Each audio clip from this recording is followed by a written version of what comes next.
In a quiet, sunlit room in 2024, Jay was sitting at his desk, overwhelmed. Life had been anything but simple lately. Work pressures, strained relationships, and the constant feeling that something was missing. That morning, he'd stumbled upon an old copy of the Bhagavad Gita on his grandmother's shelf. Remembering her words, he hesitantly opened it, wondering what relevance an ancient text could have in today's world. Suddenly, the scene around him began to blur, and he found himself not in his room but on a vast battlefield. In front of him stood a powerful figure, shimmering with calm strength. It was none other than Lord Krishna, standing beside a warrior with a torn heart, Arjuna. Jay felt as if he'd stepped right into the pages of the Gita. He watched as Arjuna, facing a battle against friends and family, voiced his doubts. "Krishna, my mind is confused. How can I fight those whom I love? My duty feels like a curse." Krishna, his voice steady and wise, responded, "It is better to live your own destiny imperfectly than to live an imitation of somebody else's life with perfection." Bhagavad Gita 3:35. Jay was struck by the words.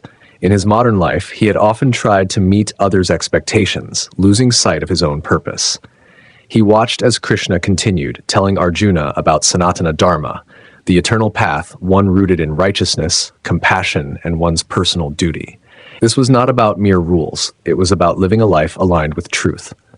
"Krishna, what if I fail?" Arjuna asked. "On this path, effort never goes to waste, and there is no failure," Krishna reassured him. "Even a little practice of this dharma saves one from great fear." Bhagavad Gita 2:40. As Jay listened, he felt something shift within him. Krishna was not simply talking to Arjuna, he was speaking to everyone, even to a modern soul like Jay.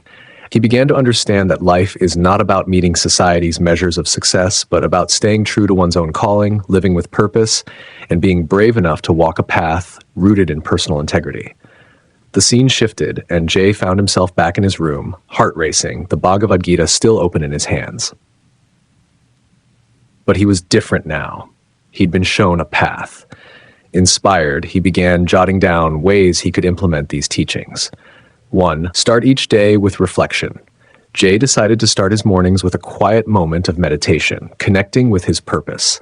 He'd ask himself, what are my true duties today? Whether work tasks or family roles, he would approach each with clarity and intent. 2. Act without attachment. Krishna's teachings on karma yoga echoed in his mind, taking action without obsessing over the results. At work, instead of worrying about praise or promotions, he'd simply do his best, trusting that outcomes would follow naturally. 3. Be compassionate yet strong. In relationships, Jay resolved to be kinder, but without losing his self-respect. He would stand up for his values, learning to say no when necessary, balancing love with inner strength. Embrace the journey. Krishna's words about failure stuck with him. Jay realized he didn't have to be perfect. Each day's small efforts toward living in alignment with his values was progress. The more Jay applied these principles, the more he found his life changing. He felt calmer, less controlled by fear or worry, and more at peace. He even found himself contributing to his community, encouraging others to find their purpose. Over time, Jay discovered that he was living in harmony with Sanatana Dharma, the eternal way of life. As the story ends, remember Krishna's words, "Frasa, the mind can be the friend of the soul or its enemy." Bhagavad Gita 6:5. The choice is ours. The story teaches us that the Bhagavad Gita, even in 2024, offers timeless wisdom on living life to the fullest.